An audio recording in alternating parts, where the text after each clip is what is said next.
Hey, it's Conrad Thompson, and you're listening to The Book right here on Ad-Free Shows, where every single month we go episodically through Jim Crockett Jr.'s Red Books, the fantastic penmanship of J.J. Dillon, the genius mind of Dusty Rhodes, and going through it with us, a member of wrestling royalty, ladies and gentlemen, Mr. David Crockett. David, how are you, man? Conrad, I am doing fantastic today. Hey, you see, ad free. Come on now. Everybody. That's right. We got to do it. Got to do it ad free. I am so excited to be doing this with you. It's a highlight of my recording schedule and routine every single month. I just love the nostalgia of professional wrestling, and what a great time 1985 was. And June in particular, man, is such a fun month. I guess we should just pick up where we left off. We're in the middle of this big feud with Ric Flair and Magnum TA, and it certainly feels like things are going to start bubbling over. And it's filmed on the 31st of May, but of course it's going to air on June 1st on World Championship Wrestling, where Flair says it was the greatest night in his life laying out Magnum the previous week. And he pulls out a $1,500 suit he personally had made for Magnum, trying to give him some class. After the contest, Magnum comes in the ring with the suit, tears it up in front of him, and then Flair turns away, but Magnum rushes him, sustains the belly-to-belly suplex, and Magnum is going to grab the world title belt, walk over to Shivani, and say he's leaving Flair's belt for him, but the next time he sees the belt, it would be his. Flair's going off on you and Shivani, saying nobody touches that belt without earning it. This is a great way to kick a big feud off right here in the heat of the summer. And man, it just makes you wonder, what if with Magnum, does it not? Yes, it does. And you've got to think too, we are starting summer. All right. School is getting out. Yes. You have this vacation period that, we have to adjust to that. People have to go on their vacations, and then they'll settle down, and TV ratings go up and down during the first part of June. You have the May rating sweeps.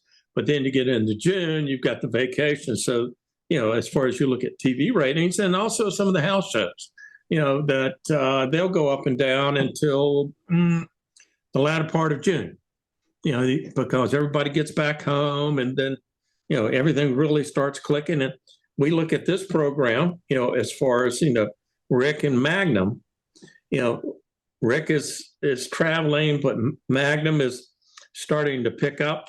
The camera loves him, the fans love him, and he takes it and he runs with it. Both of them do. Where was it? I was talking to someone, and they were talking about Texas wrestling. The biggest feuds that Rick had were with the Von Erichs, and I said, I don't believe, that's true. I think that, because there were so many of them, you could say that. But one individual person, I'd have to say Magnum right now. I am prejudiced, but, Magnum is the guy. And you have the supporting, let's call it supporting cast.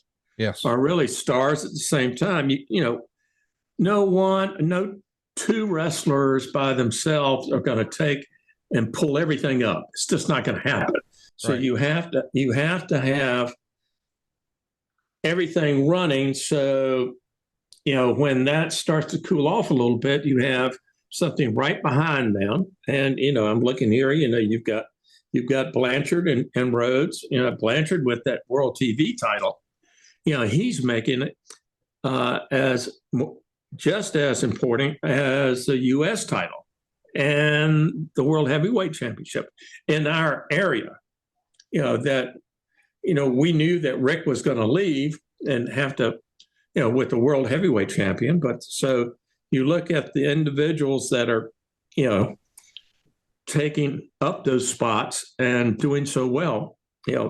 Blanchard with that TV title, really. He and Magnum had fantastic matches. Who had a better match with Magnum? Was it Rick or was it Tully? That's a coin flip to me. Well, it's exciting to take a look and see creatively where everything is, but also just the business. On June 1st, you guys are running two shows. You've got a show in Cincinnati for $5,800. The national tag title is going to be on the line. The tag team titles, at least. You got the Andersons against Thunderbolt and Raging Bull. Right. We've got another show that same day with a bounty match. And what a big match this is. Dusty Rhodes versus Abdul the Butcher. Man, I don't know if I'd call that a match. Well, I bet there was some blood if I had to guess. Oh, there was blood. Yeah, we have to. Yeah, we're glad that was the last match because of all the blood, you cannot use that mat cover. You just basically have to throw it away. Well, that's probably a good idea. Yeah. Right before that, the co-main event, if you will, for the world television title. It's Tully Blanchard and Magnum TA. So we've got two shots that day, but we also start with a television taping. Before we talk about what happened on TV, Cincinnati, Ohio has $5,800 at the gate. Charlotte does much better, $32,000 at the gate. But the actual TV show was quite a show that day. We've got Ric Flair coming out and insulting Dusty Rhodes and Manny Fernandez and Magnum TA. And he said all the ladies are asking Rambo who when he walks through the airport. And it took Linda Carter and Bo Derek just to make him flinch. And he plugs upcoming appearances in Wheeling, West Virginia, Philadelphia, and Greensboro. And he can't help but take a little parting shot at Buddy Landell.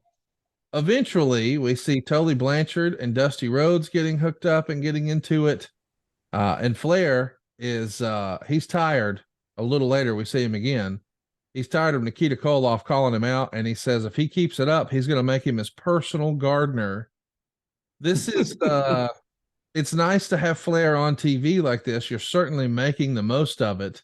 Were you these days wrestling fans, even going back to the Monday Night Wars, they live and die by ratings. Were you monitoring ratings for a show like this, and did having Flair appear multiple times affect the ratings? Yes, it did.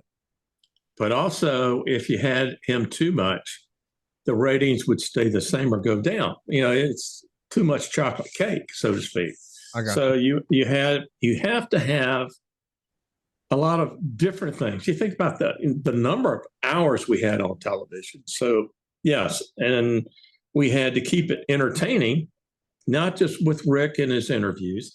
And you cannot have Rick against main guys each time on television. A lot of times he just did interviews. He and Tully and Iron and J.J. Dillon, they all, that was so entertaining.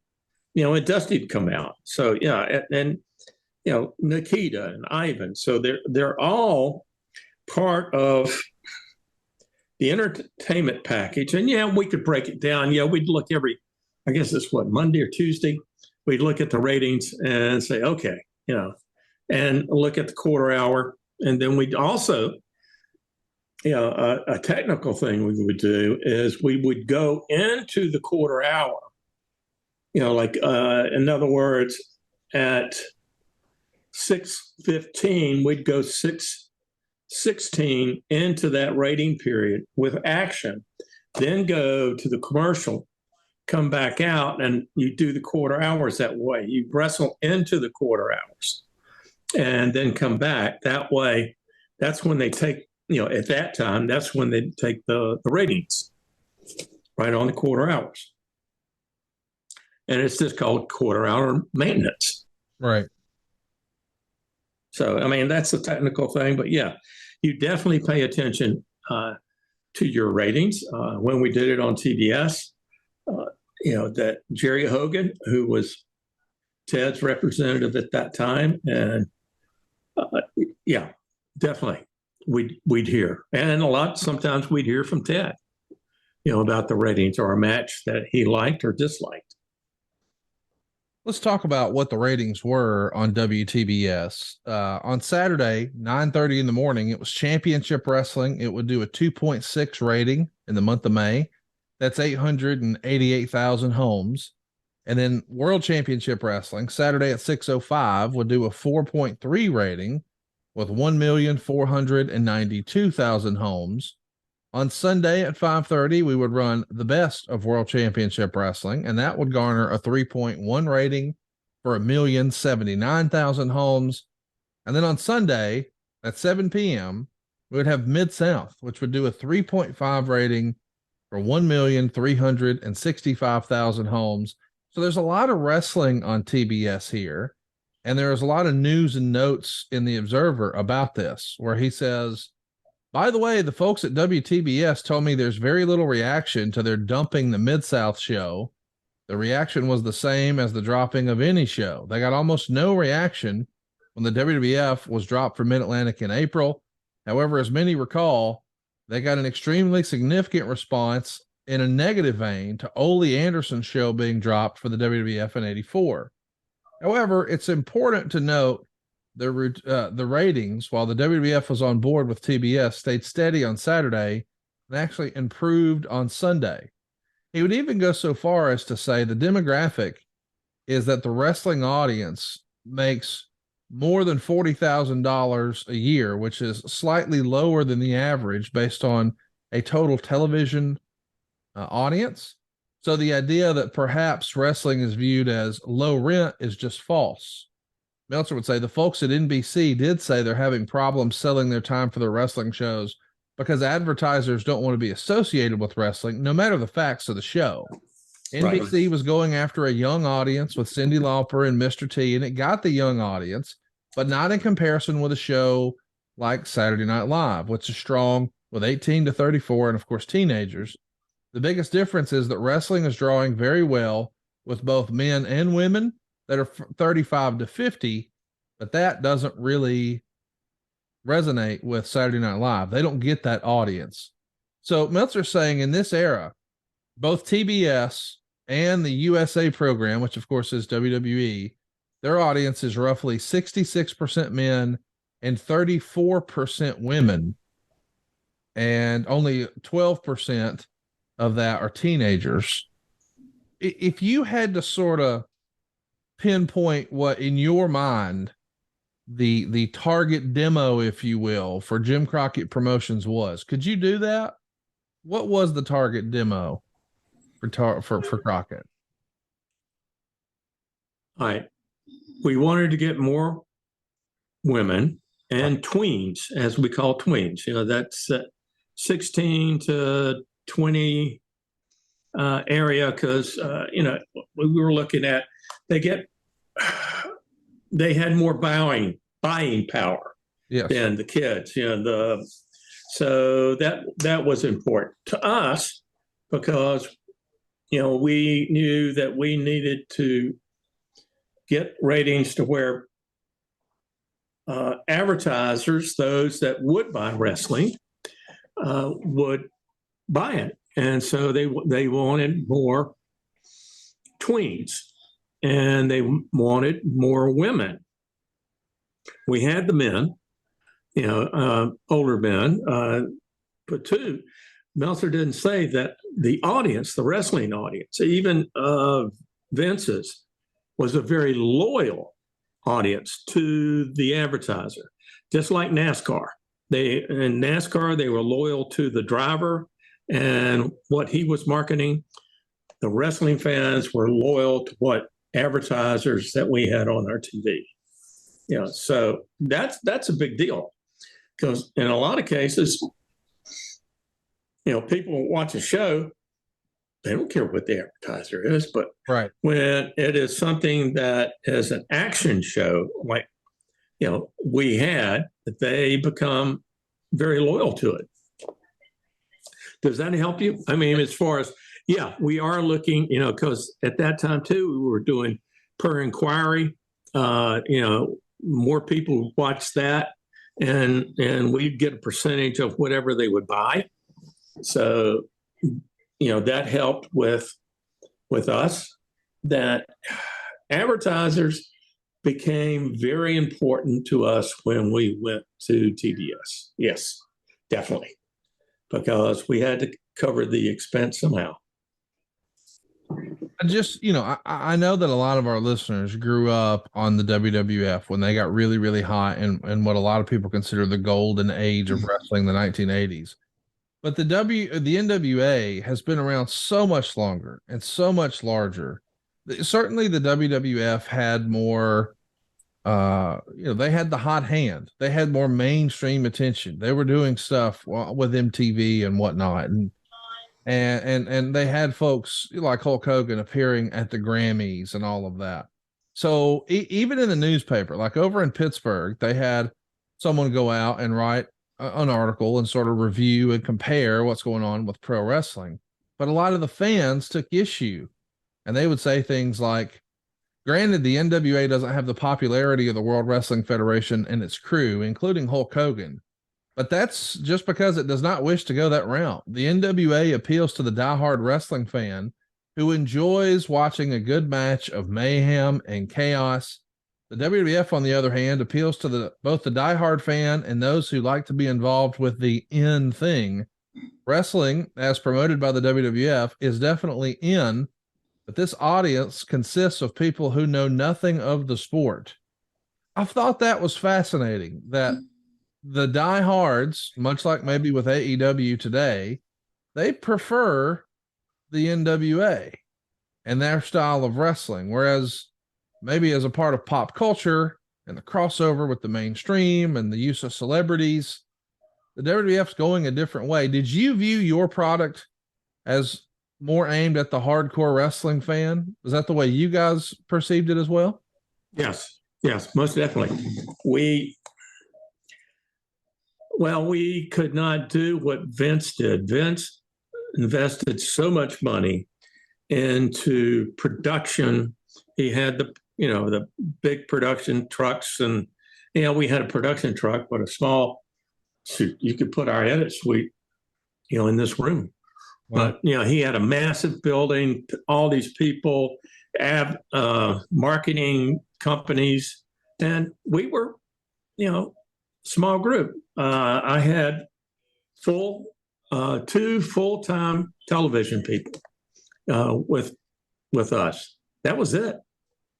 Tony was the announcer, but as far as production, we went after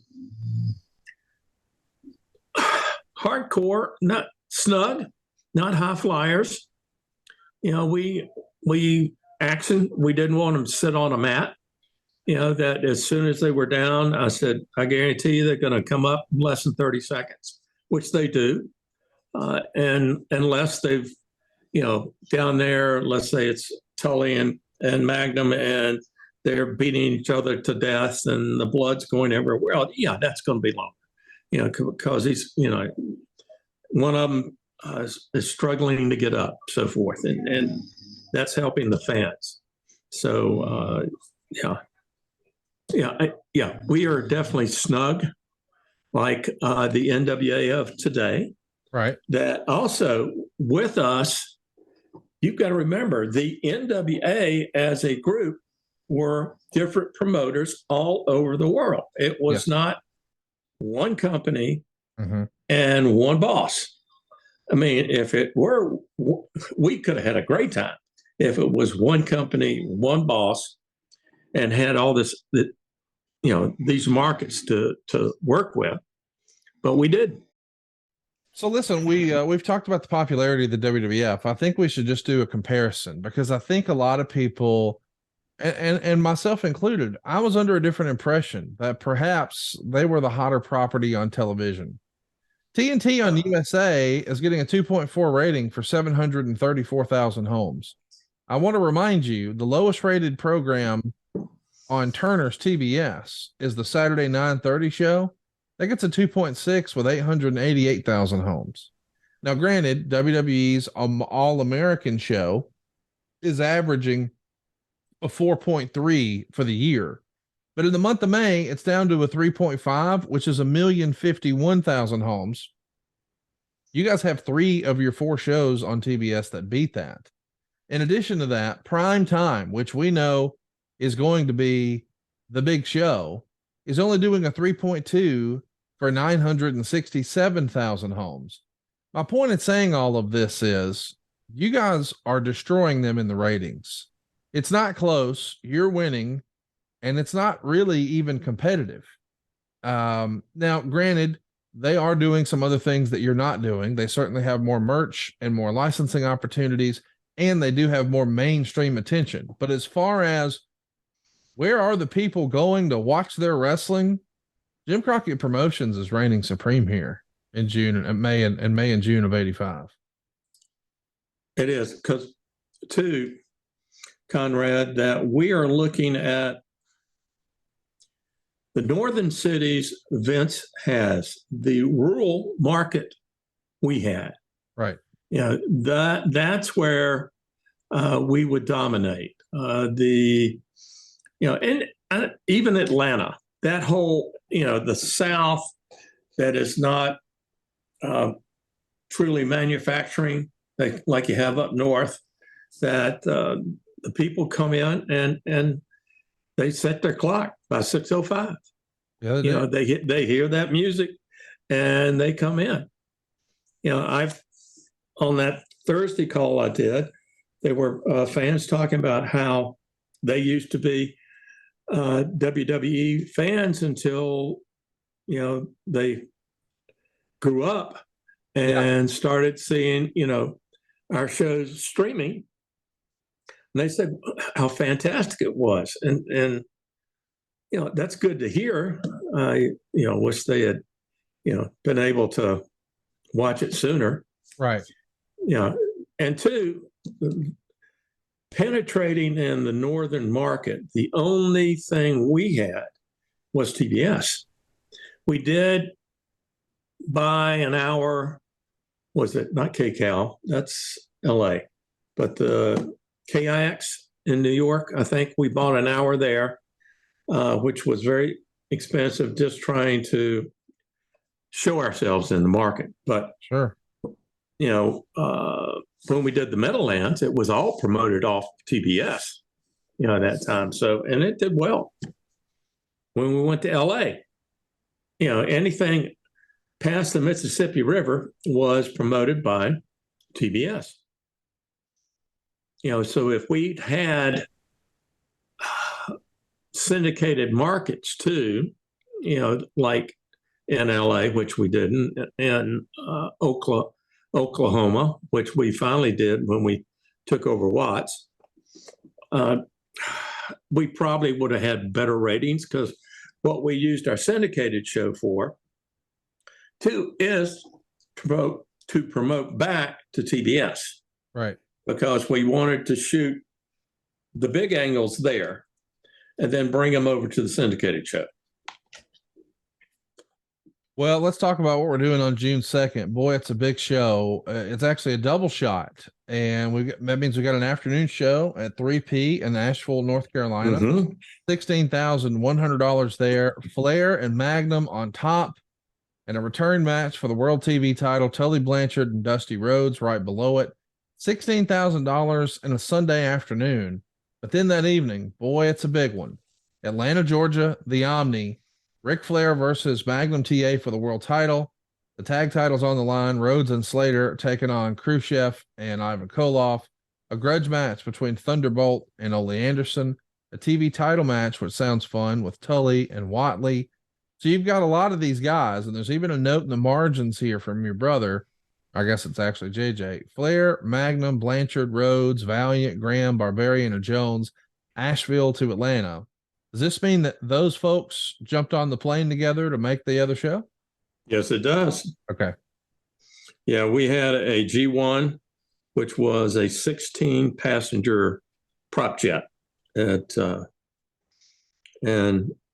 that worked for that amount of load you're carrying, so to speak. Yeah. Were you excited to be running shows in the Omni?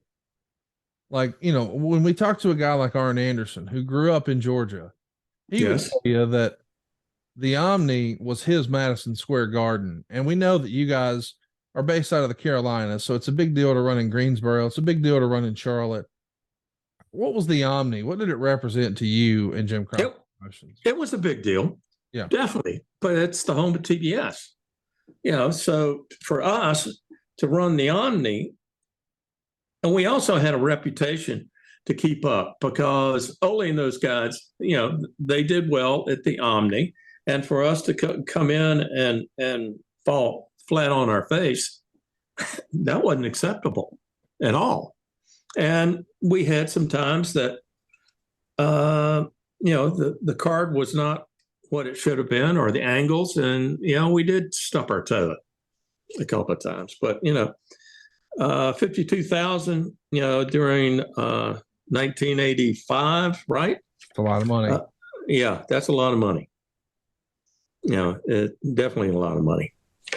On Monday, we're doing TV in Fayetteville, North Carolina. That'd be Monday the 3rd. There's $10,100 there. 2 tapings, an A taping and a B taping. Your dark match is another bounty match with Dusty Rhodes and Abdul the Butcher. So I assume, just to sort of make sure everybody's on the same page here, whenever you have a big dark match like that with Dusty Rhodes, that's what's going to be on the posters and what have you that's going to draw tickets. And then we go ahead and tape TV while we're there, right? That is correct. Yeah. We'll have, the big dark matches you see at top. Then, if we know we're definitely going to add, well, we can say, that, Magnum TA is there, Raging Bull, Buddy Landell. And, you can put those names, but the definite matches that we will see, that's what we'll advertise. But we'll say everybody else's names too. Let's talk about what's happening on the 3rd, this TV taping, and it is a big one. It's 2 sets of tapes, an A show and a B show. But on the 4th, we've got some interesting notes here. There's 2 shows on Tuesday, one in Spartanburg with $6,100, a lights out steel cage match with Boogie Woogie and Mr. Graham. Underneath, it's Tyler and Blanchard. Down in Gainesville, Georgia, only $2,500 there. Garvin and Bart on top. But in the margins, we see WSOC/Coke ball game. Is this a charity component for a television station? Yes, WSOC. It's the ABC station here in Charlotte. And they asked if we could have our wrestlers against their personalities. And Harold Johnson, who was the sports director there for many years, he saw to put that together. He was our ring announcer in Charlotte. And so we did it. It was the morning to afternoon game. It was fun. Yeah. We did a few of those. I'm sure it's important though, because that happens on a Tuesday, this charity game with the Charlotte station.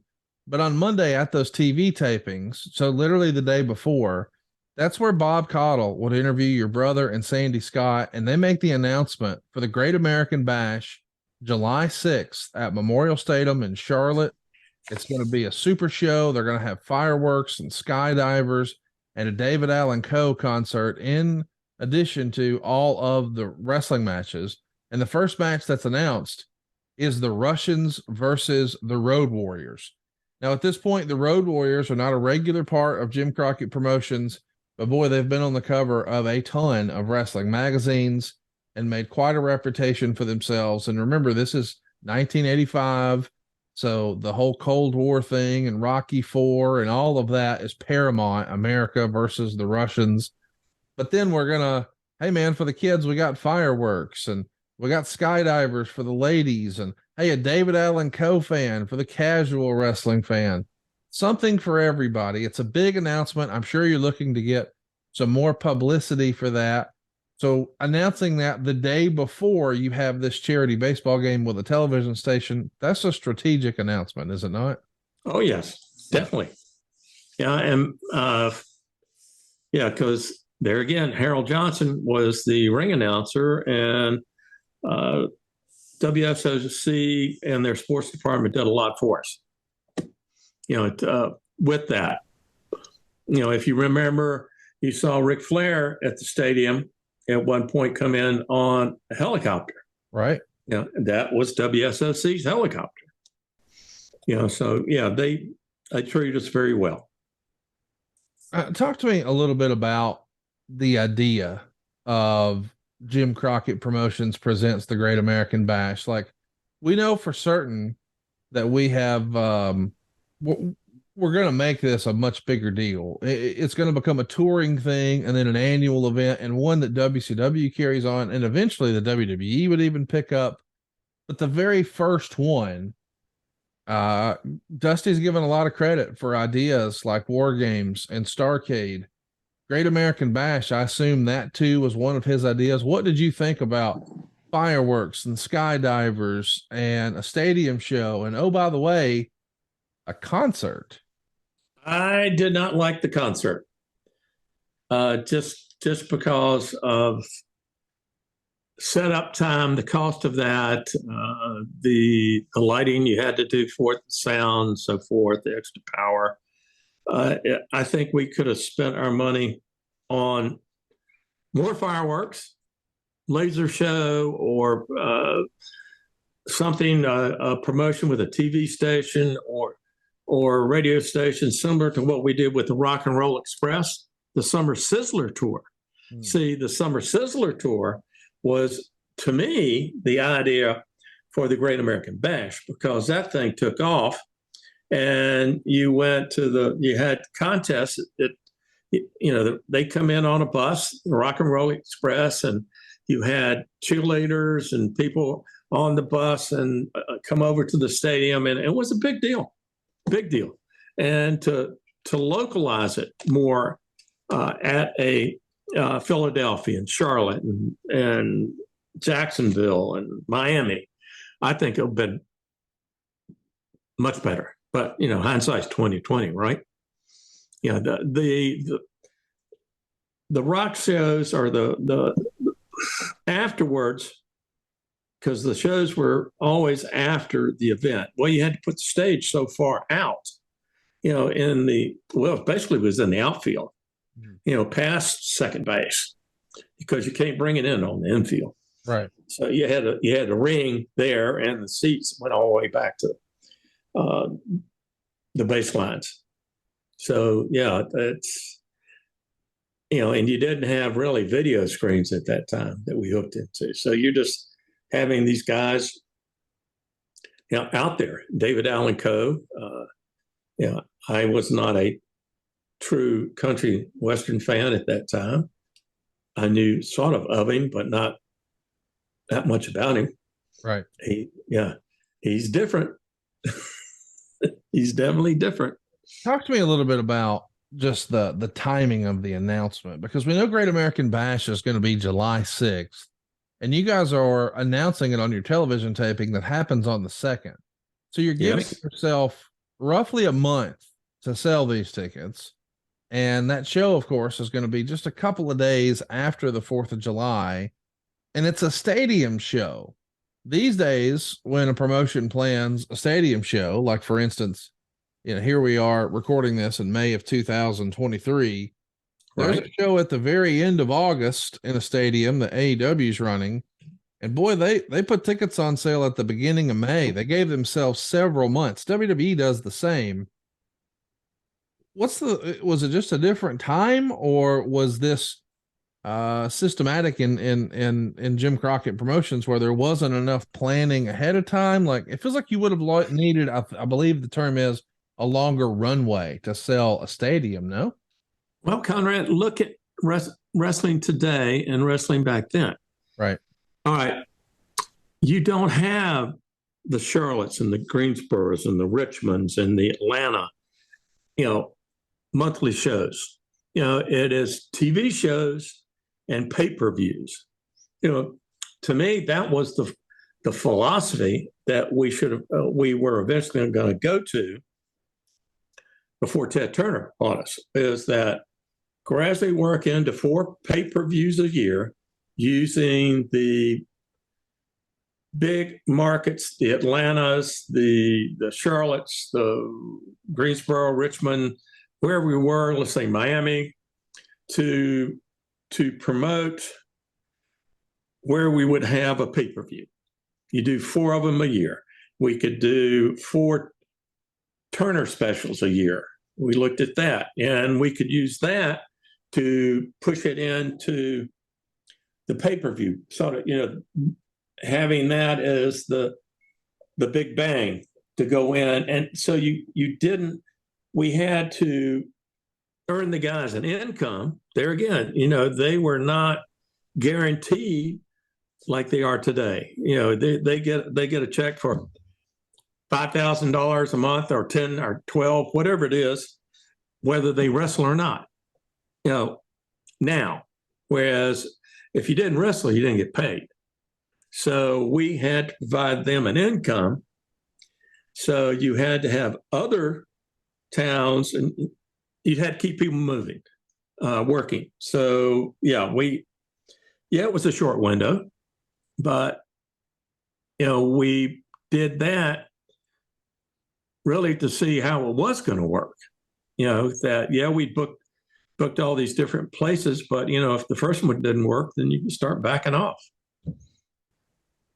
Does that answer your question? No, it does. It does. We didn't have the luxury of what they have today, as far as that you can you have the bank account that you can wait. Yes. And their the big money is the pay-per-views, and the merchandise that Vince would get off of that, and Mark and his people. Same thing with Tony Khan and AEW. That they have that luxury, whereas we had to keep people working. Well, you are keeping people working, and actually Meltzer would write about that in the Observer, saying the Crockett's are planning on splitting their promotion into 2 circuits. One will wrestle mainly in Ohio, Georgia, and West Virginia, and the other will work the Carolinas in Greensboro and Atlanta, and wrestlers will work from both circuits, and they'll appear on both cards.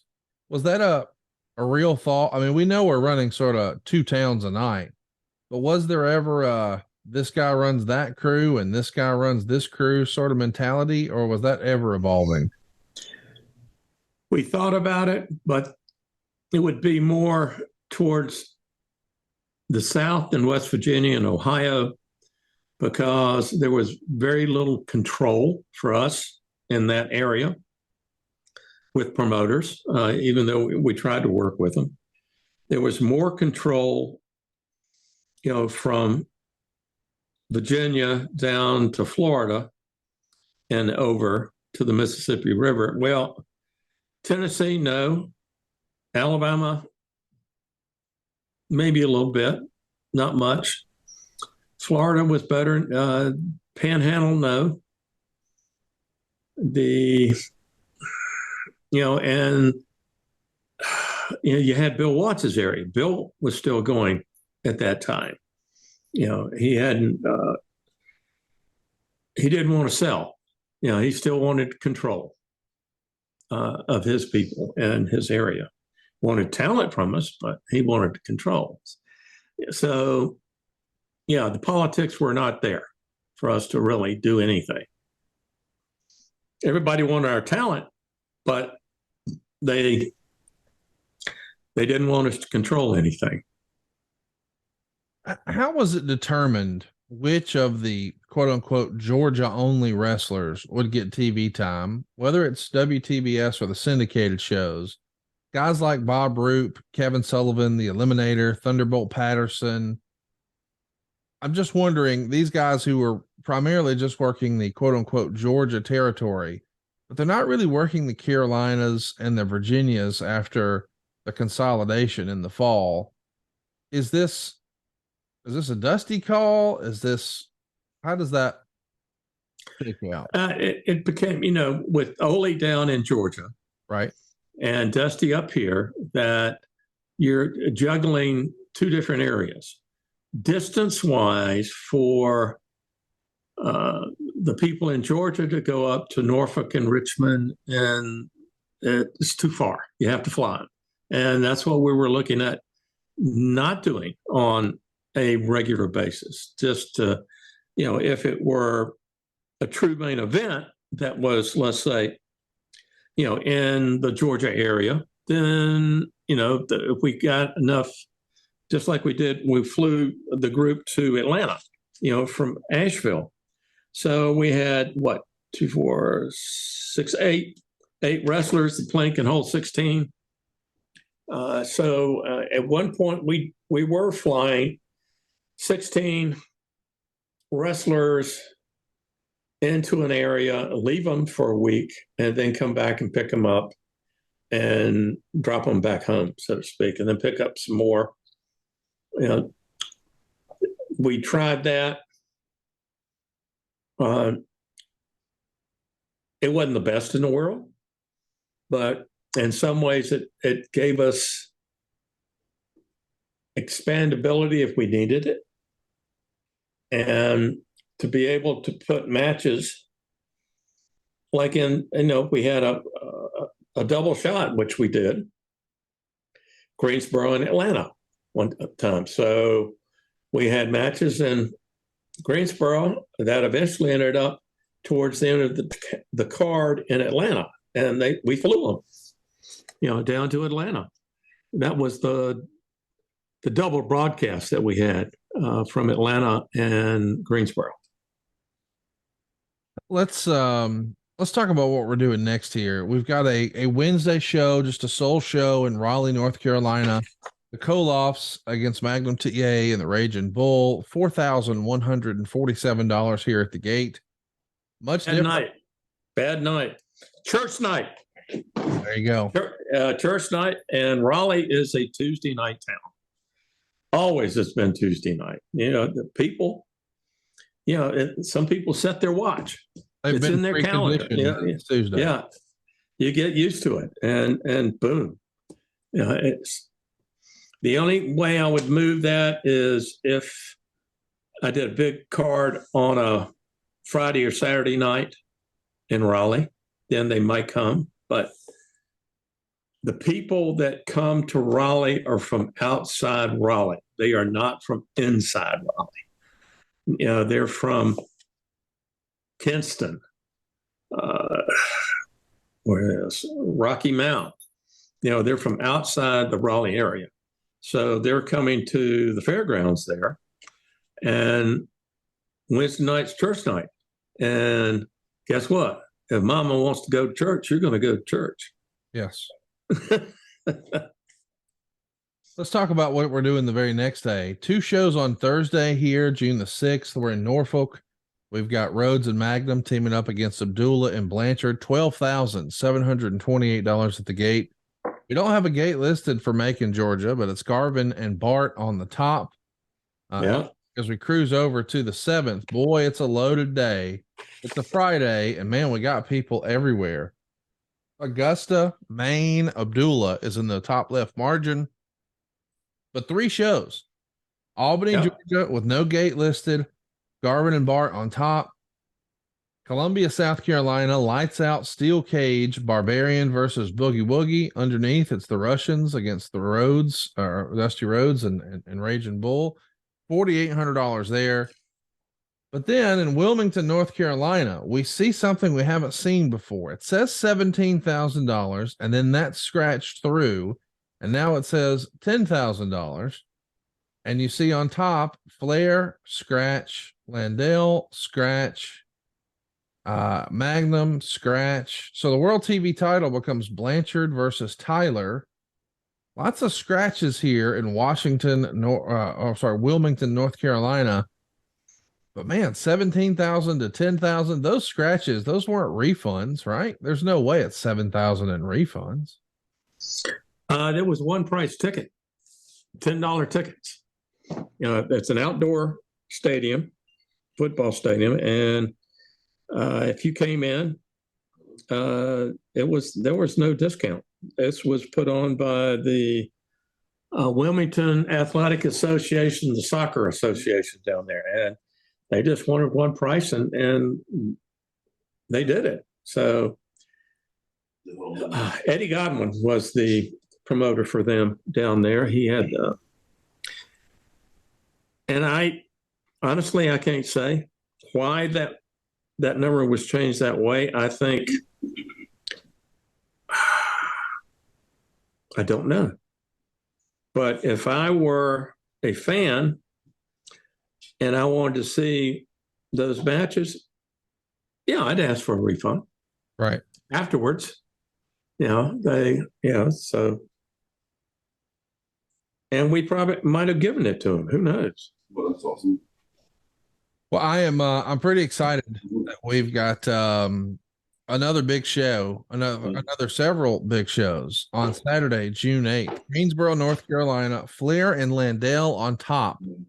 $25,000 here. The co-main event, if you will, Magnum and Rhodes against Abdullah and Blanchard. But man, Flair versus Landell, $25,000 for the world title. Right underneath that, we see something we've never seen yet.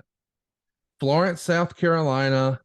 It was supposed to be Valiant and Graham in a lights out steel cage match, but it's circled, canceled, no ring. And then Zanesville, Ohio, national title on the line. It says Garvin, but it looks like a scratch. So Buzz Sawyer versus Bart. But in the margin there, WWF in 2 days after. Yeah. Man, what a crazy day here. A lot to unpack here on Saturday, June 8th. So Zanesville, Ohio, I'm sure that's listed there because you guys had the date first. WWF wants to compete, wants to make sure they can cannibalize your show. So they announced they're coming right after. Correct. But Florence, South Carolina, canceled, no ring. We've heard of these stories before where for some reason the ring truck just doesn't show up. What do you do? I mean, clearly you guys have canceled the show, but I've heard stories of times where we're still going to do a show and we're just going to do it on some mats because there is no ring. Obviously, that's not what you want to do, but how does this happen where there's no ring? Does the ring truck break down? Yes. Yes, the ring breaks down, the ring truck, and he just could not get there. The Klondike Bills, the Wally Dusicks, the Sonny Fargos, those people, we always could count on them. They'd try anything and everything to get there. I remember Klondike Bill got a AAA record truck to tow him 100 miles to an event, to get there. So, yeah, it happens. Also, in some cases, way back in my father's time, people would sabotage the trucks and the rings, so they couldn't get there.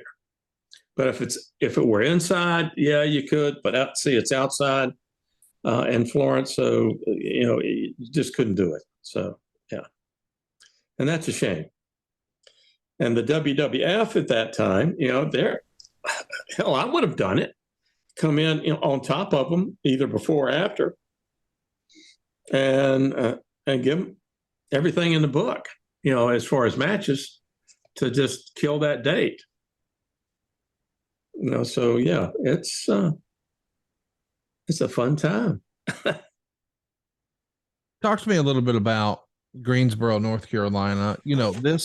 This is something that wrestling fans have talked about for a long time. Flair versus Buddy Landell, JJ Dillon in Landell's corner. Right. $25,000 at the gate here. I think a lot of people, I know this was a high water mark for Landell, this feud with Flair, especially when he is so proud, and he would talk about it until unfortunately he passed away. He set a record in Raleigh, North Carolina. And it was in the newsletters. Dave Meltzer even reported that this first Great American Bash, they were really keen to bring in the Russians versus the Road Warriors, which at this point it's already been announced. But originally, according to Dave Meltzer, the Great American Bash show on July 6th, that's a Saturday in Charlotte, was supposed to be Flair versus Landell, but ultimately the promotion felt like Landell wasn't, quote unquote, over enough to headline against Flair in a stadium show. Was that the way you guys felt about Landell here, or is that just rumor and innuendo from Dave and that hadn't happened yet? It's rumor in a lot of ways. Buddy was a rough diamond. He had so much potential, but there was something uncomfortable, I guess, feeling. I couldn't put my finger on it. he had some of the talk and everything, but it was, I don't know, just a gut feeling, I guess. We knew with the Road Warriors that it would be good, but trying to find somebody for Flair at the time, was it, Magnum that you put with him against him?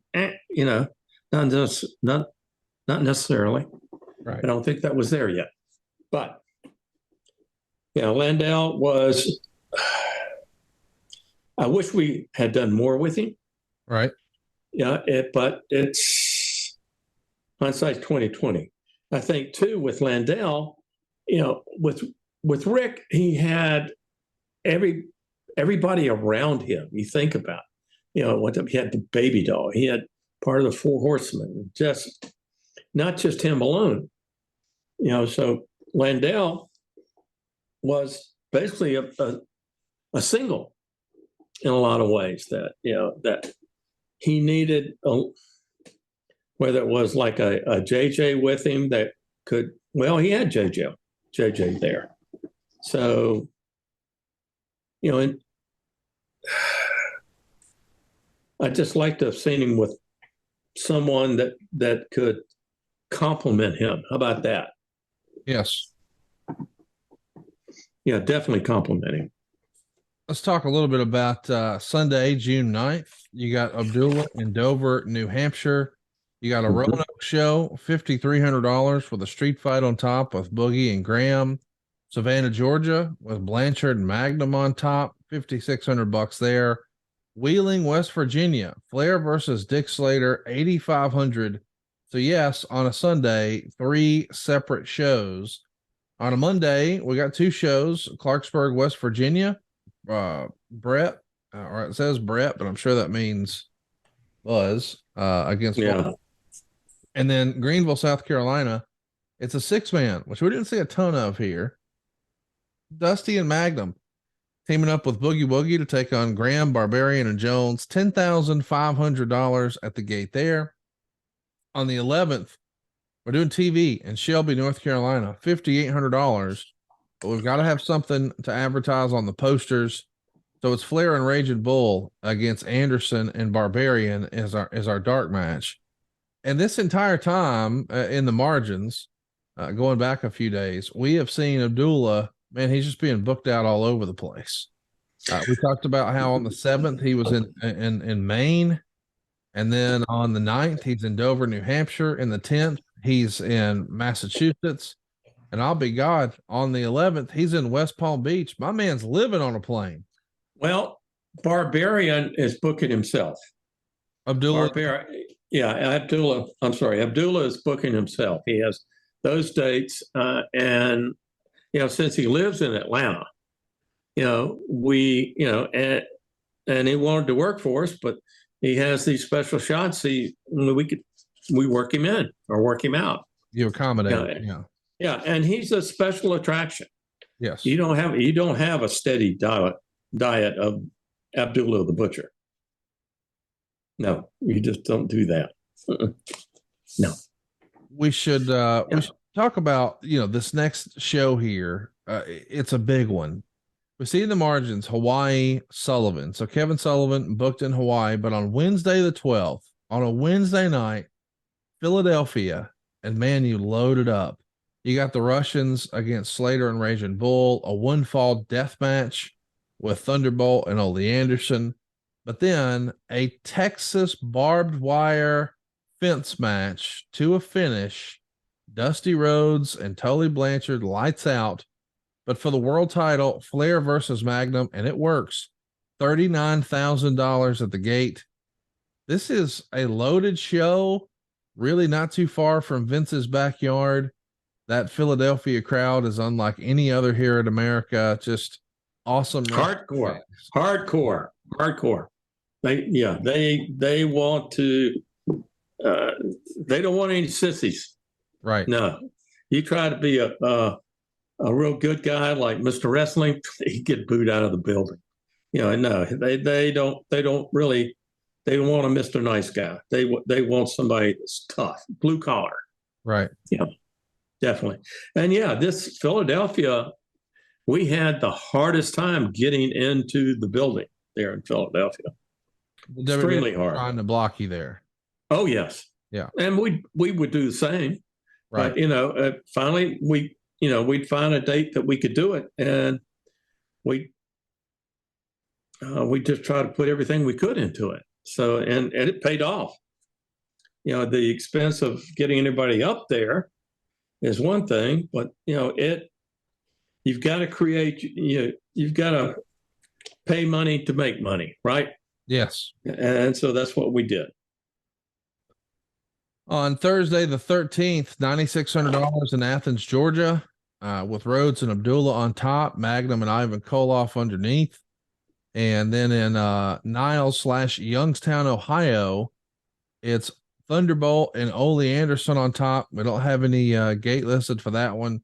Friday, of course, that's payday, and it's going to be a big show, not just one, but two.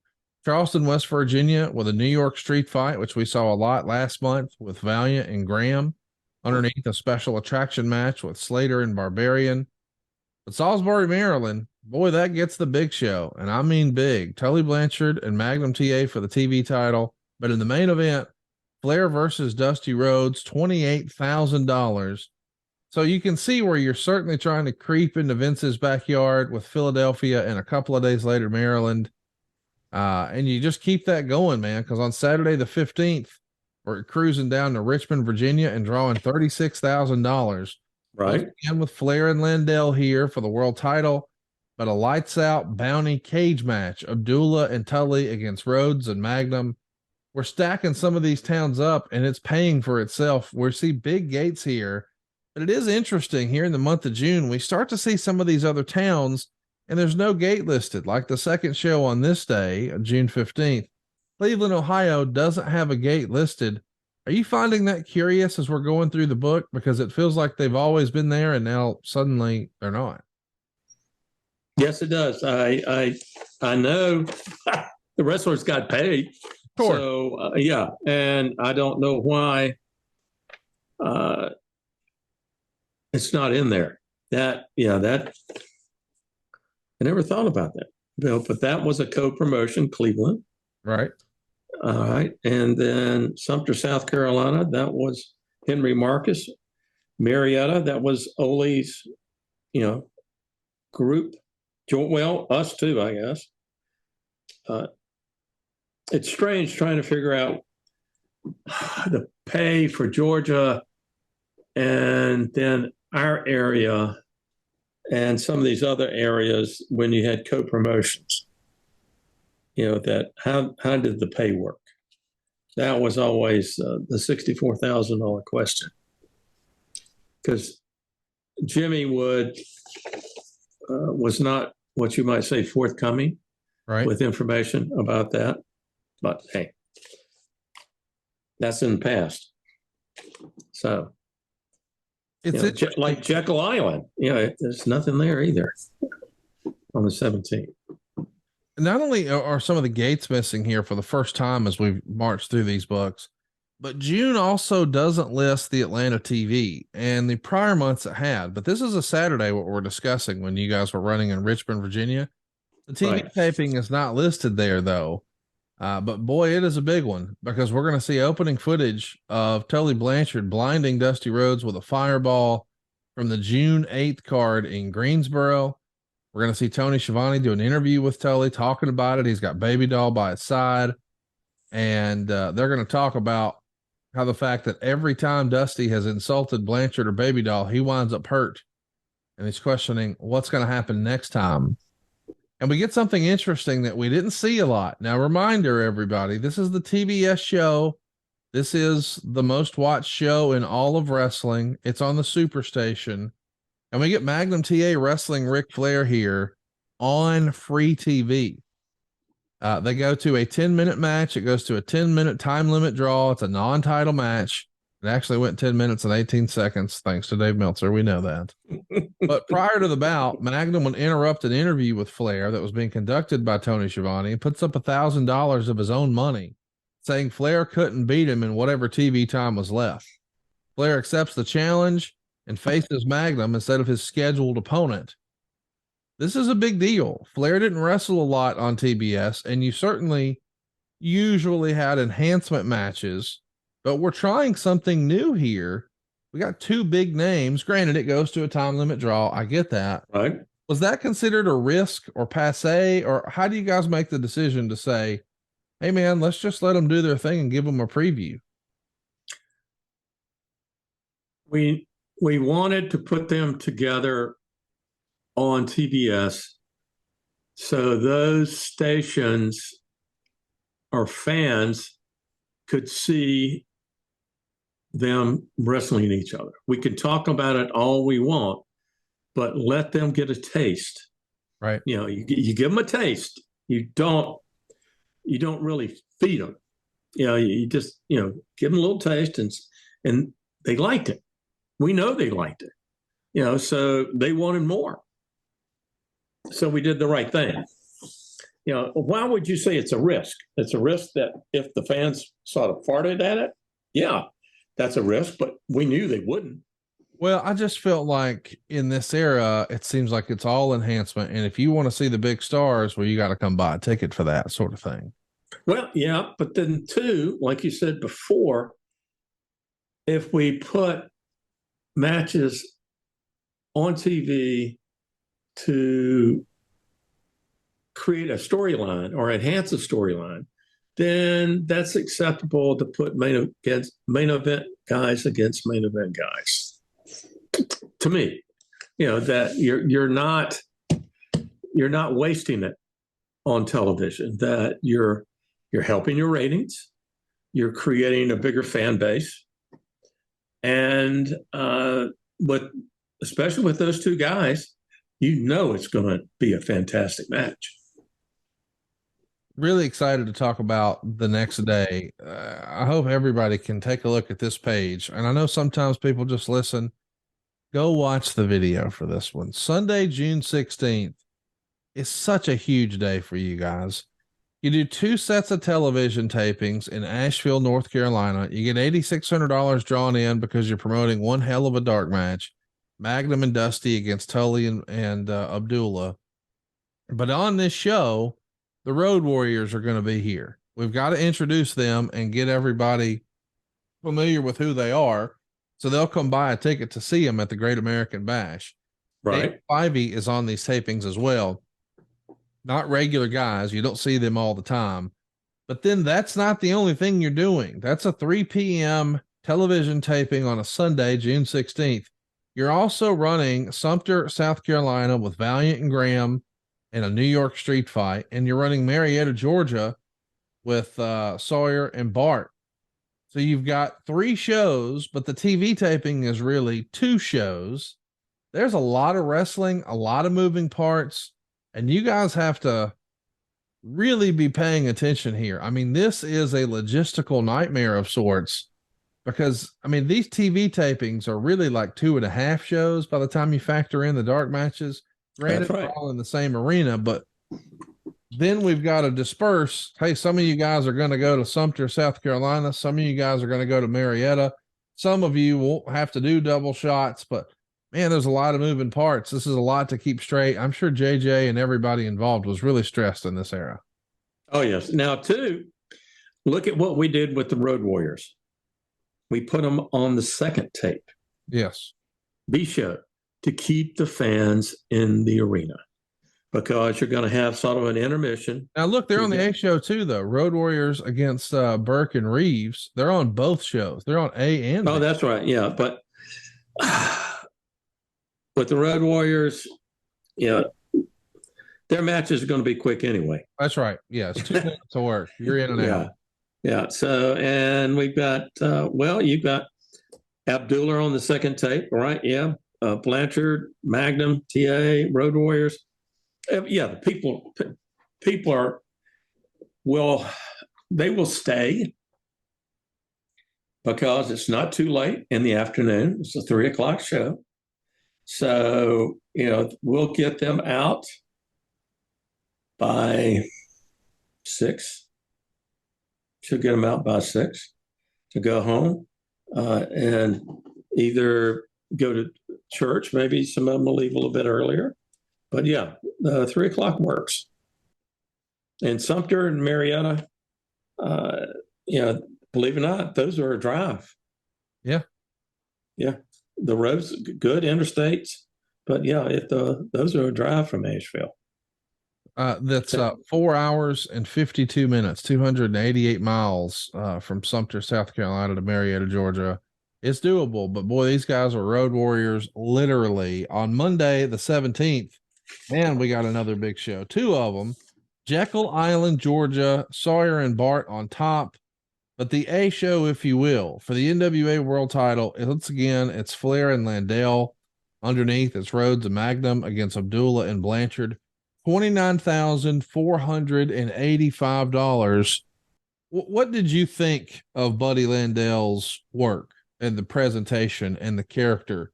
I mean, clearly you're giving him shots against Flair. Is this a wait and see approach, or did you think he's a top guy with top guy talent and charisma? We've just got to have the right story. Have to have the right story. And the more he worked with Flair, the better he got. Yes. And that was the main thing, is how do they complement each other? Here Buddy is a heel and Rick is sort of a heel. So how, who's going to lead? And I'm sure they talked over some and back, but it's usually always called in the ring. And, with Rick, it's, he learned about Landell from past matches. So I'm sure they started off a little differently each time.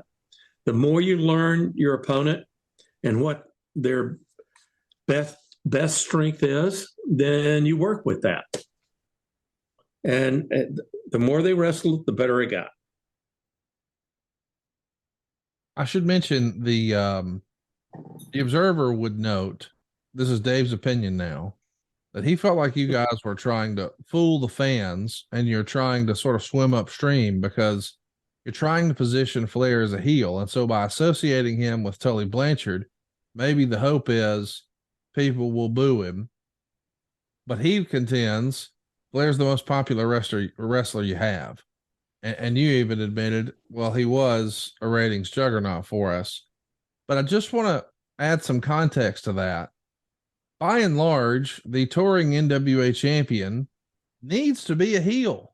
He's going to come into these different territories and try to wrestle your best good guy, your best babyface, your top guy. And Flair needs to cheat to win, or barely escape with a time limit draw, or he had him, he'll get him next time. That's the thinking. So your hands are kind of cuffed in regards to whether they like him or not. Probably easier for the course of the rest of the NWA business to position him as a heel, no? Yes. And 2, people, babyface or heel, the fans loved him. They loved to hate him. And then they'd be the first ones in line to get an autograph. Right. Even after yelling and screaming at him during a match. So, yeah, Rick was, at this point, he's the world heavyweight champion. He comes in as the champion. And as a champion, yeah, you're going to be a heel. You might start off nice, but there again, you are not going to give up that championship, period. So, Landell can play the babyface somewhat, but Landell really didn't want to play a babyface. Right. We should talk with and also with JJ there, he's not going to be babyface, right? Right. Just the association with JJ makes him a heel. Yes. So let's talk a little bit about the popularity of wrestling here. It's written about in the Los Angeles Times, and they're predicting that at the end of the month, on June 29th, the NWA is coming to town. And they're talking about Magnum TA and Ric Flair and Dusty Rhodes, but they're also talking about Tully Blanchard. And they actually interviewed Joe Blanchard by telephone. And he's had some syndicated shows before. And Right. he's talking about just the state of wrestling today. And he says, quote, "You've either got to be big or little. You can't be in the middle. And we can't compete with the big three who have that kind of money to provide first class shows. If a guy had 10 million, then he could go crack the market." And he even talks about his son leaving his promotion, Southwest, to quote unquote, go where the money is. And he supports his decision to join Crockett from North Carolina in the NWA. Quote, "He should get syndicated and go that route. Big tours, big arenas, big promotions. He's looking at a shot at making $1,000 a night. Why, I can't afford to hire my own kid. Maybe if I could guarantee him $4,000 a week for 3 years." We've talked a lot about Tully on our chats. We haven't spent a lot of time reminding everybody that his dad, Joe, was a very successful promoter in his own right there in Texas. And he actually had the USA spot before WWE got it. But the idea that he knows, hey man, my son can make more money out here on the road than he can with us. What was your relationship, if any, with Joe Blanchard? We tried to work with Joe. But Joe, you know, all wrestling promoters, because there were so many different areas, did not trust anyone, period. You didn't even trust your co-promoter in an area. Everybody always wanted to be on top. They wanted the money. And we tried to help Joe. And really, we wanted the USA spot with him, but it just didn't work. Unfortunately, his promotion, we looked at it and tried. We were down there quite a lot, and it just didn't click. Well, it's clicking for you guys. You're going to run 3 shows here on a Tuesday. Hickory, North Carolina, $7,900. Burgaw, North Carolina, $2,549. And Millen, Georgia. We don't have a gate listed again there for Georgia, but still 3 shows on a Tuesday. As we flip over to the 19th, we're back in Raleigh. You mentioned a while ago that you thought that was a Tuesday town, but still on a Wednesday, man, it's doing 5538. And then Talladega, Alabama. We haven't seen a lot of Alabama shows here. Of course, historically, this is a continental territory. You're coming in with Bart and Sawyer and Roop and Thunderbolt and Slater and Arn Anderson and Kevin Sullivan. 28-29 on the gate here. What was the interest in the Alabama territory? Were you working with the Fullers, or is this you guys just seeing, hey man, we got national TV, let's try it? Ole and I think the Wards at that time wanted to do something down there. As you could see, it was a spot show. Didn't work. Right. It just, there, I go back. If we didn't have to have towns to create income for the wrestling talent, if we had that bank account that we could, just pay them to sit and then do what we really wanted to do, the big towns and TV, half this book wouldn't have any print. Right. And you wouldn't wear them out. You wouldn't wear the cars out. And then, you could do a summertime, let's call it, a crew that come in and do spot shows. Right. For different communities and just create another promotion. But I'm looking over here on the 21st. We didn't talk about the Columbia on the 20th. 9,000. It's a short trip from Charlotte. Then we go to the 21st. You've got Charleston, South Carolina. That's a horrible building. and nobody likes to go there. It's not safe at that time to go to that building. What was wrong with the building? We haven't spent much time talking about that.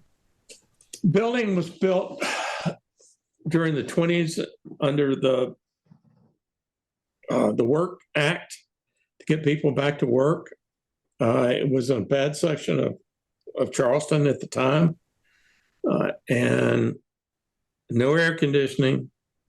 Matter of fact, I don't think they even had heat in that building. It dirty, dingy. You only had the old boxing ring lights under the, over the ring. Yeah, it's dressing room, showers. It's just a very depressing place, full of asbestos. Oh, goodness. Oh, yes. That's not good. Yeah. I think that it's probably still standing because they can't tear it down because so much asbestos in it. So yeah, on this 21st, it's a Friday, 3 shows. You mentioned Charleston, South Carolina, 5,200 there, $15,500 over in Hampton, Virginia for Abdullah and Tully against Rhodes and Magnum. And then Albany, Georgia, some of the same crews, Sawyer, Bart, Anderson, Thunderbolt. Seeing a lot of those names. On the 22nd, it's a Saturday, Florence, South Carolina, $8,400. We had a ring. We had a ring this time. $15,000 in Columbus, Georgia. Finally, a big show in Georgia. What's the difference? The Nature Boy, Ric Flair, is defending the world title there against Dick Slater. And we should just talk about that day's TV, because we did mention it's a TV show or a TV day in Atlanta. Tony Schiavone is going to be talking to Tully Blanchard and Baby Doll. Of course, they're all talking about Dusty Rhodes' eye injury, and now Wahoo is bringing in backup for Dusty. Tully is going to have an enhancement match and win with Terry Flynn, but after the bout, Dusty's going to come out and confront Baby Doll and push her. Then he's going to fight with Tully Blanchard, starts to apply the figure 4. Baby Doll is going to cause him to break the hold. He gets distracted enough for Blanchard to hit Dusty in the back of the head with a loaded elbow pad. That knocks Dusty down to the floor. And then in our main event, it's Ric Flair teaming up with Ole and Arn. And unbelievably, it's a 6-man tag with Flair wrestling on TV again against the Italian Stallion, Pez Whatley, and Rocky King. And I can't believe this is real, but they went 14 minutes. So it's not a squash like you might imagine. They wanted to have a good match here. Ultimately, Pez is going to tap out to the figure 4 after he took Arn's gourd buster. But at some point late in the match, Magnum TA is going to come out and join Schiavone on commentary. And of course, after the bout, Flair and the Andersons are going to confront Magnum, and then Boogie Woogie is going to appear, and eventually people get scared off. But this is an early version of what we know is going to become the 4 Horsemen. Did you just see that right away? Like you knew, man, we put these guys together. We got something here. Well, Rick did come in as one of the Andersons. Yeah, he's supposed to be their cousin, right? Yes, it's supposed to be the cousin. And then Arn, comes in as another cousin, so to speak. Oh, you've got Ole and G there. And, Ole is in a lot of ways backing away, from it. Gene's in the office a lot. So, yeah. And 2, we did that to also help with the storyline because you had to have Magnum come out. Yes. He needed to talk over the match. You needed a confrontation. How do you have the confrontation? Magnum is talking. The match is over. You've got these 3 guys on one, so then you have people coming from the back. So we're creating this storyline to take down the road and giving it to the whole television audience, not just our syndicated shows. So it works. It's working. No doubt it works. My goodness. And speaking of working, the next day, the 22nd was what it was. It was a good show. We got 2 big days in there, but man, the Atlanta Omni and the Greensboro Coliseum, the same day, June 23rd. And what a day it is. Let's start with Greensboro. $27,000 on the card. And we've got Rhodes and Wahoo taking on Abdullah and Tully Blanchard. We've also got a confrontation with Big Mama and Baby Doll, a one-fall death match with Raging Bull and Barbarian. $27,000. That's a lot in Greensboro, but it's not even half of what you draw in Atlanta at the Omni. $61,000. We're within spitting distance of $100,000 in wrestling tickets sold on this day. The main event, what a match it is. It's for the NWA World title with a 90-minute time limit. Because remember, these guys in this era were pretty routinely doing time limit draws at an hour. Well, we're not letting Flair get off easy. He's going to have to wrestle Magnum for 90 minutes here. Arn and Ole taking on Slater and Sawyer. This is a hell of a day in Jim Crockett Promotions history. 61 grand and 27 grand.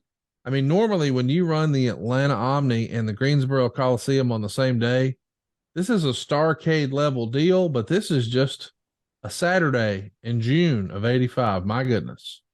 That's right. And remember what I said earlier, that as we get further into June, the houses start to pick up again because everybody's finished with their vacation. So now they're home. They want to go out and do something constantly. So, you know, the TV's working, the talent's working. We're starting to click. It's clicking so well, the Associated Press takes note, and there's an article that's released nationwide, but it certainly is all over the Rocky Mount Telegram.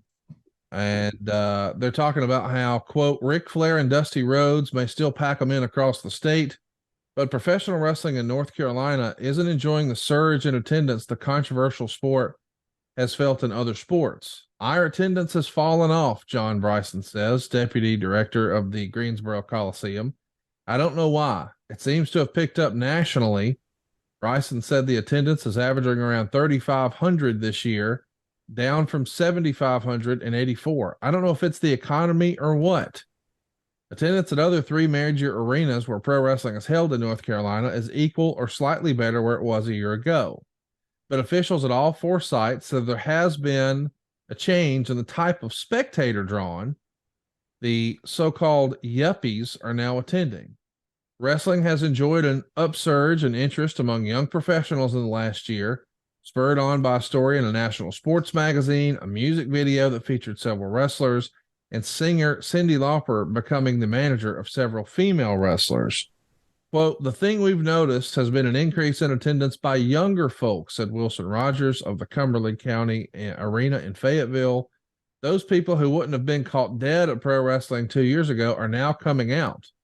They were too cool for wrestling then, but now it's the vogue thing to do.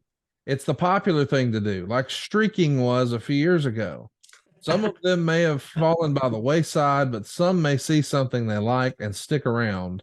Roger says 44,000 people attended 26 wrestling matches that were held at the arena last year. It was our best year ever, he said.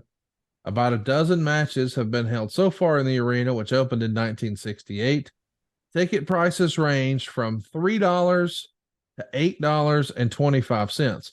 Our attendance is maintaining about status quo, but I think we're still seeing a little change in the demographics.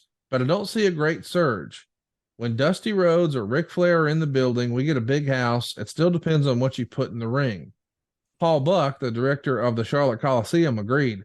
Wrestling is on the up now, certainly amongst the young people. Between 20 to 25 matches a year are held at the Coliseum. The average attendance of 3,500 to 8,000, with ticket prices going from $6 to $8. The Dorton Arena of the North Carolina State Fairgrounds in Raleigh has also seen an increase in attendance amongst younger spectators. And that's according to Sam Rand, the manager of the fairgrounds. Quote, the young boys and girls know the names of the wrestlers like the fans of the Atlantic Coast Conference know the names of the basketball players. We're probably also getting more telephone calls about the matches. He says there's been 40 matches held at Dorton Arena at a cost of $3 to $6. An average attendance is 900 to 1,500, depending on the time of year. When rural people are out harvesting tobacco, the attendance drops off. In the winter and spring, the crowds are better. I'm not saying pro wrestling appeals to rural people, but it does here. And all four arena officials said violence is part of what draws fans. Quote, I think what we have in wrestling is the age old thing of good versus evil. We have our heroes in wrestling, and we want to come out and see our heroes defeat our enemies. I love that article. It gives a lot of context to ticket prices and how Greensboro, which has always been a hotbed, might be down, but it's up everywhere else. He points out that Flair and Dusty are the big draws, but the tobacco harvesting, and again, this is a Carolina thing. Yes, it is. That's something I never really thought about, but it makes a lot of sense just logically and logistically. Man, those folks are still working. They can't get out here. That's right. Tobacco and cotton. Yeah. Big crops, for North Carolina, South Carolina, and Virginia. The tobacco's there, cotton's there, soybeans. So, when you have the rural communities that, these farmers, if the sun's up, they've got to work. And depending on the weather, they need to get the hay baled at the right time, the cotton picked and ginned, tobacco in the barns. It goes on and on. It's 24/7. So it depends on them, and that's hard to guess at because you sort of know, but you don't. The harvest it's a long harvest because of weather. Right. Is it too much rain, too little rain? Is the rain right? It's crazy. But everything's sort of a crapshoot. It's an educated crapshoot. There you go. Well, here's an educated crapshoot. Monday, June 24th, 3 shows. We see in the column that Abdullah is in Montreal. But man, this is a big Monday. $7,400 in Saginaw, Michigan, $9,000 in Fayetteville, North Carolina. And now something totally different we've never seen before. Dusty Rhodes taking on Buddy Landell. The special attraction match of Magnum TA with Big Mama in his corner against Tully Blanchard with Baby Doll in his corner. $13,900. The Landell Dusty Rhodes relationship. As I understand it, Dusty's the guy, perhaps, who made the call to cut Landell when ultimately his run comes to an end here. I'm sure ultimately it was you and your brother Jimmy's, but all those years later, Landell sort of put the heat on Dusty, even though everybody objectively would say, well, Landell didn't show up. He didn't do his job. What was Dusty's relationship with Landell as best you recall?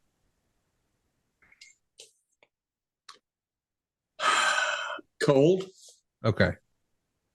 Cold. Yeah. He was not part of the group, the clan. Yeah. No, he, sometimes Buddy would let his mouth overload his ass. Yeah. And he just didn't know when to shut up. Sometimes you just have to listen, and not say anything instead of always coming back with something. It's just, you need to back off. Right. Yeah. Kiss a little ass. Well, there you go. We got a big TV taping here on the 25th of June. Abdullah's still in Montreal, as he will be on the 26th. But you've got Ric Flair on television here when you're doing a taping in Greenwood, South Carolina. He's not going to be in wrestling action, but he's certainly going to be cutting some promos. And we've got Dusty on the A show. Landell's on the A show. We got Raging Bull and Barbarian and Tully and Magnum on the B show. But that's just part of what we're doing, because we've also got a show in Lansing, Michigan, and it actually does pretty well. After we did 7,600 at the Greenwood television taping, Lansing gets 6,825. As we cruise over to the 26th, Raleigh, North Carolina is going to have a one fall taped fist match, Raging Bull versus Barbarian, $5,310 at the gate. Steubenville, Ohio, certainly a spot show, 2740 on that one. Right. As we take a look at the 27th, this is a Thursday, so that usually means a bigger gate, and it's going to happen. Canton, Ohio does 48.59, but more importantly, Norfolk, Virginia, with $8 tickets and $10 tickets, does $28,500 on a double cage night. So we've got Rhodes and Blanchard in a cage, and then Flair and Valiant in a cage against Graham and Barbarian. Magnum TA is working with Buddy Landell. This is a loaded card in Norfolk. Norfolk has been a hotbed for wrestling, not only for Jim Crockett Promotions, but it did really, really well for WCW as well. Why do you think Norfolk was such a wrestling town?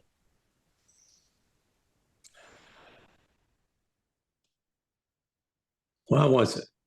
Well, when the fleet was in, it was very good. When the fleet's out, it's not. You think about the thousands of troops, sailors that come in and their families. When they're out, the families watching their dollars and quarters and pennies. When they get back, they come and celebrate. And then you have all the workers there in the boat yards, shipyards. It's just a great town. It's strange. Norfolk always did better than Hampton, Virginia. And Hampton, Virginia is, you can throw a rock and hit it. It's the suburb almost of Norfolk. I know people in Hampton don't like me to say that, but yeah, it is. But Norfolk just had that. They were first, and they had the building. It's easy to get to. The road system was easy to get, in and out. So that helps. Definitely helps. Talk to me a little bit about the 28th. What a big day this is. Richmond, Virginia, and Huntington, West Virginia. Huntington does $6,200. It's Sawyer and Arn Anderson on top. Glad to see Arn there. Richmond, Virginia is a busy day. We got Dusty Rhodes and Tully Blanchard. It's a lights out Texas bull rope match. Right underneath that, Raging Bull and Barbarian in a Texas death match. The world's 6-man tag team titles are on the line. But it's also, you see in the margins here, Abdullah is still in Montreal. Right. Then that's Paul Bosch's territory. They've got Flair and Magnum. And then there's a WKHK radio night, which includes an autograph session at 7:30. Now, is this what they would call a radio remote, where the station was out there broadcasting live? Come down, meet the wrestlers, get your tickets. Is that the idea behind the promotion? A little bit. What they were promoting Richmond, the event, and part of that is an autograph session. Backstage, they pick fans during the promotion to have tickets and come backstage, and wrestlers sign the autographs. Right. Yeah. So, and then some of them, it depended on the station. Some of them would be, they're promoting the autograph session, and it would be out just for the public, that would come in the door.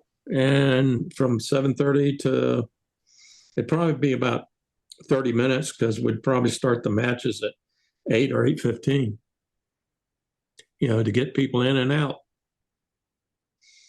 And then you look at the Houston thing. Houston, putting Flair and Magnum out there, we want the other areas to see these two wrestle. Yes. So you send them both out. So that's not about as much of a talent trade or a kickback from Bosch as it is, we just want to service that audience in case, because we got a national television, right? Right. Okay.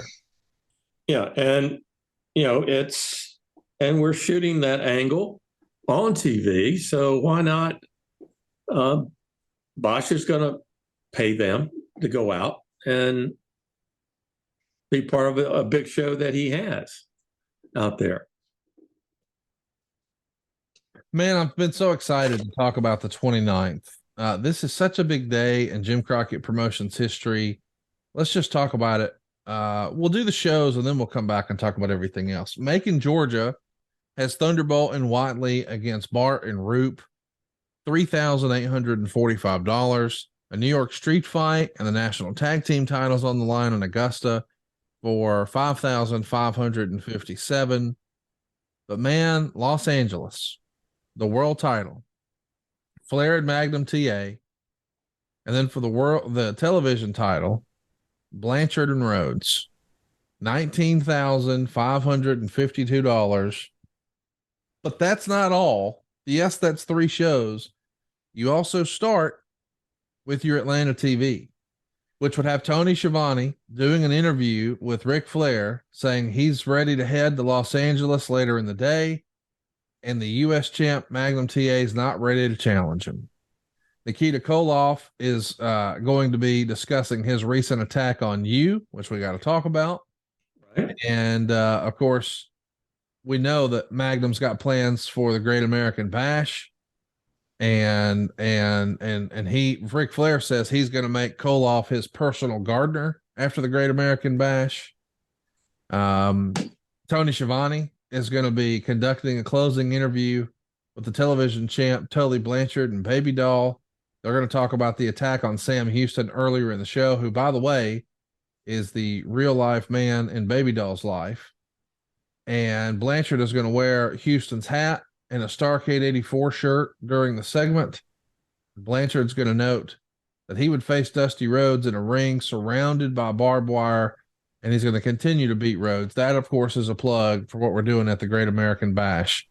It's really a big-time show because as we close, Sam Houston defeats an unknown, and then after the bout, Tully Blanchard comes in, attacks Houston. He's whipping him with a belt. Dusty comes out to stop it.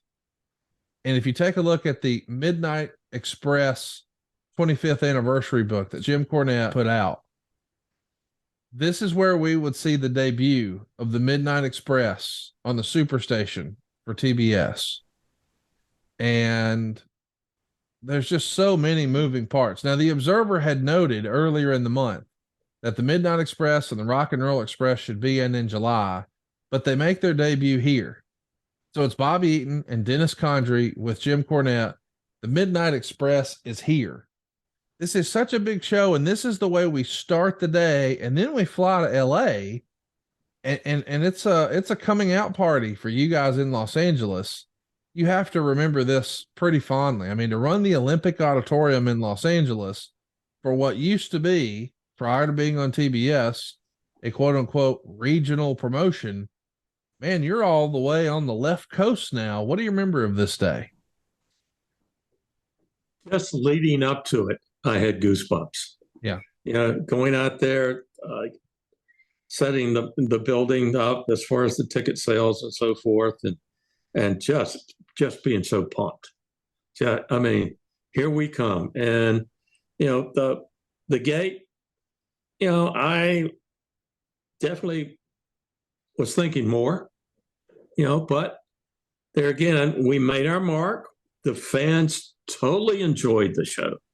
They were, I didn't hear any boos per se, as far as, booed talent, but as far as booing matches, no. We left them, they stayed standing up most of the time out there. We put our mark on LA, and I was really proud of everybody and what they did. It sounds like I'm blowing smoke, but I'm not. We can't do it without the talent and everybody else that's part of it. My brother Jackie, a cameraman, Wayne Daniels, tape operator, Emerson Lawson, he's the TD, the engineer. There were just so many people that helped to get us to LA. The Gene Andersons, the J.J. Dillons, Dusty, Jimmy, everybody, we made our mark. Now, we had a lot of well-known people came to that show. And two, that when the guys sort of fanned out into Hollywood and Los Angeles that night, they were even more fans, celebrities that they met, and it was, oh, you're in town. So, that was good. That was good, for us. We're and the Midnight Express, with Cornette and his gift of gab, and those two guys, their work, and then with the rock and roll coming in, it's this is going to be fans. You're going to enjoy this, and if you can stream the matches starting up, it's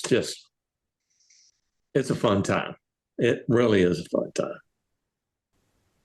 There's so much going on here. I mean, I just want to remind everybody and give context. I mean, the Midnight Express have been absolutely tearing it up in Mid-South and done a great thing. But now they're here and they're wrestling on prime time. I mean, in the biggest television opportunity they've ever had or a wrestler could possibly have. This is the highest rated show, and it's the first time the nation gets a chance to see Jim Cornette and the Midnight Express. So it's a big day. It's also the same day that you guys are going out to Los Angeles. And the very next day, this is June 29th. So let's remember, on June 30th, Cody Rhodes is going to be born.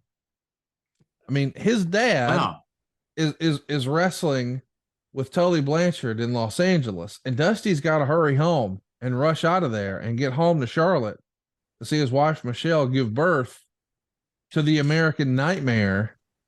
It's a special day in Jim Crockett Promotions history. I'm glad we got to talk about it today, and there was even a lot written by the Observer about what the plans were.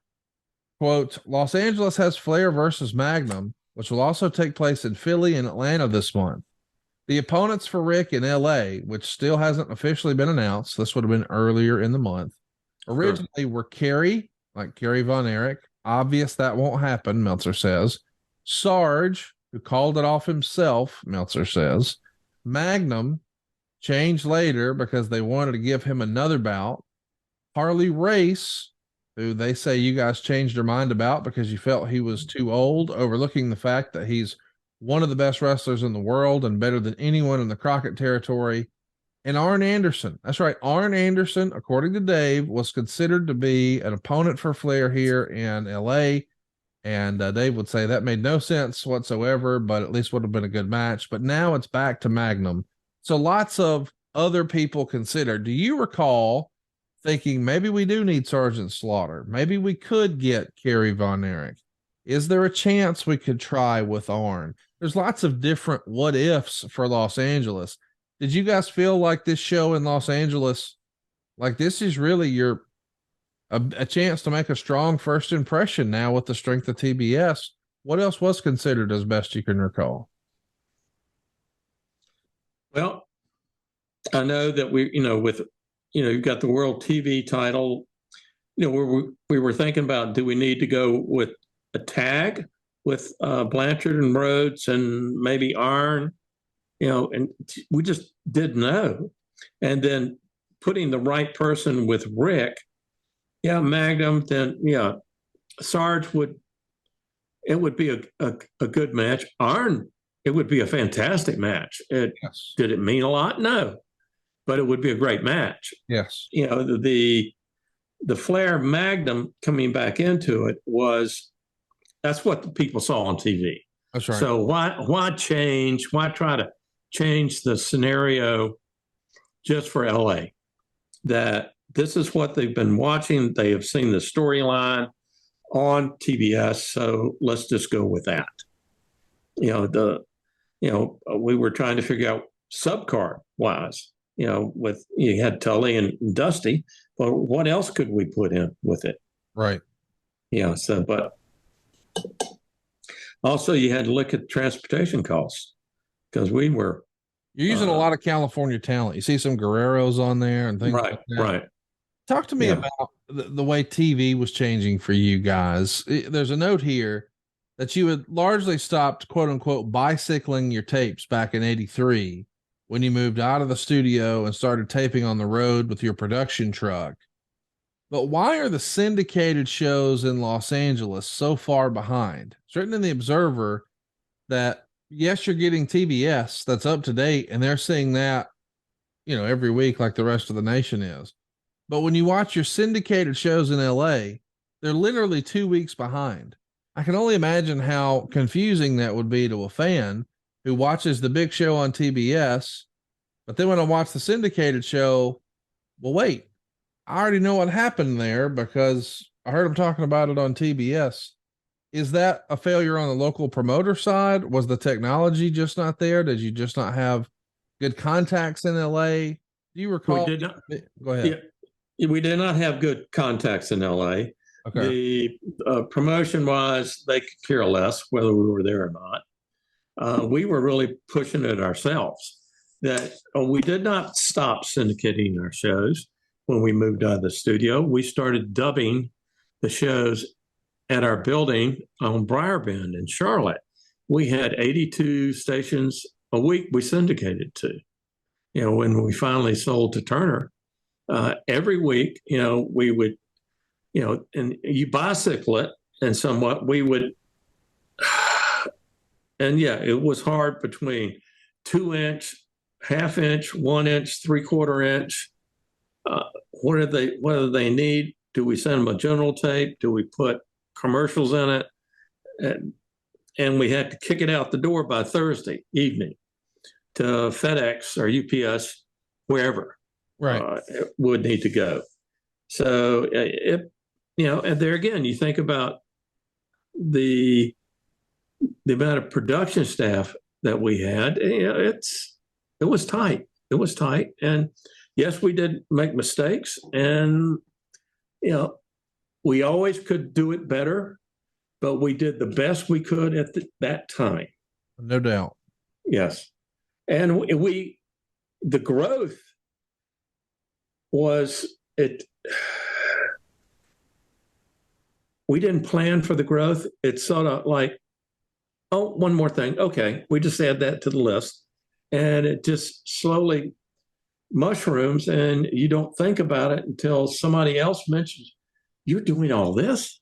I never thought about syndicating 82 stations. They were just the stations we're sending the tapes to, because a lot of them are not, they're general tapes that we're not putting interviews to promote a city or a town or any of the matches. It's just, we just sent it out because the station program director was from Greensboro, North Carolina at one time. He's out in Oregon or LA or something, and he'd like to have our wrestling tape. Fine.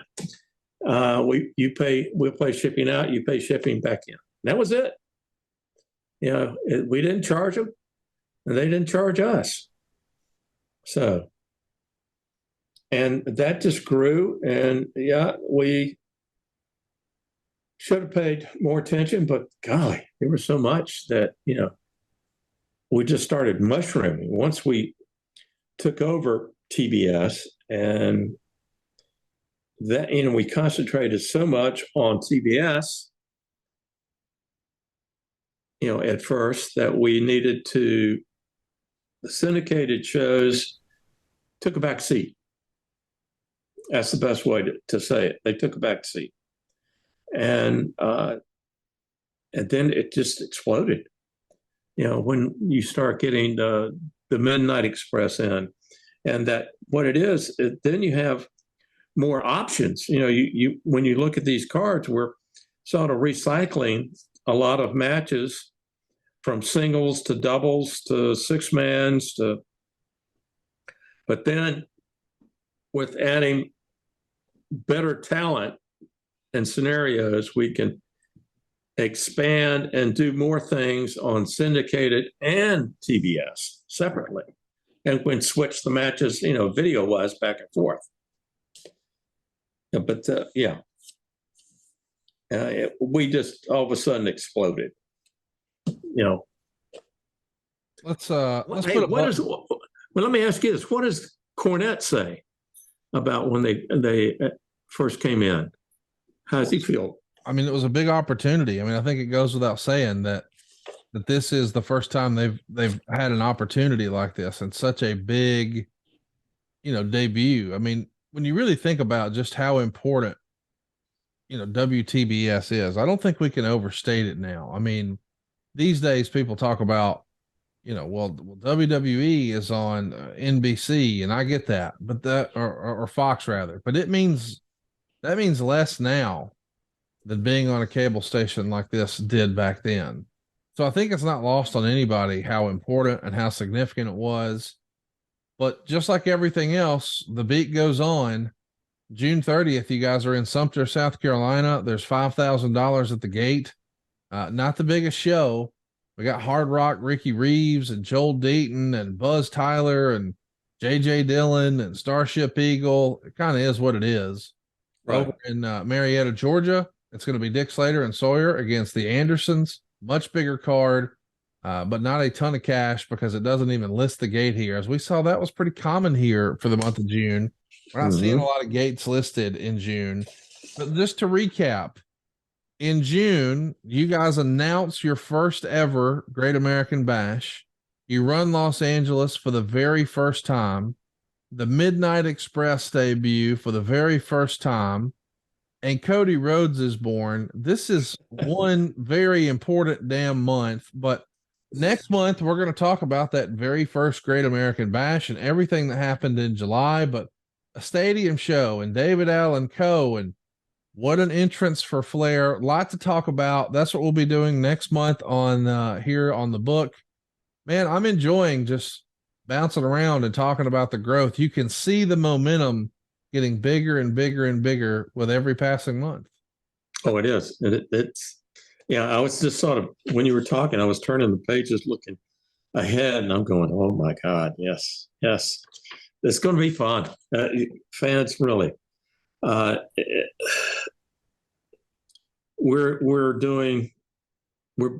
getting ready to blow the doors off.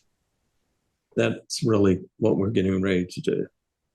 There's going to be some changeover in talent, that was still doing some of the northern cities, but we are running on 8 cylinders, for the South. We really are going to enjoy it.